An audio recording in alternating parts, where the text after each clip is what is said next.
आता वळत पुढच्या बातमीकडे नाट्य निर्मात्याची फसवणूक केल्याप्रकरणी मराठा आंदोलक मनोज जरांगे आज पुण्याच्या प्रथम वर्ग न्यायदंडाधिकाऱ्यांसमोर हजर झाले।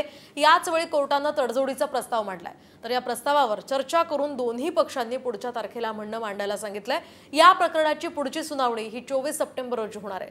छत्रपती संभाजीराजे यांच्या नाटकांचे प्रयोग आयोजित करून त्याचे पैसे न दिल्याप्रकरणी जरांगे पाटील यांच्यासह अर्जुन प्रसाद जाधव आणि दत्ता बहिर यांच्या विरोधात फसवणूक आणि अपहार केल्याप्रकरणी कोथरूड पोलीस ठाण्यामध्ये गुन्हा दाखल करण्यात आला होता।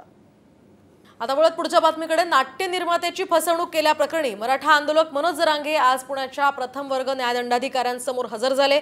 याच वेळी कोर्टाने तडजोडीचा प्रस्ताव मांडलाय। तर या प्रस्तावावर चर्चा करून दोन्ही पक्षांनी पुढच्या तारखेला म्हणणं मांडायला सांगितलंय। या प्रकरणाची पुढची सुनावणी ही 24 सप्टेंबर रोजी होणार आहे।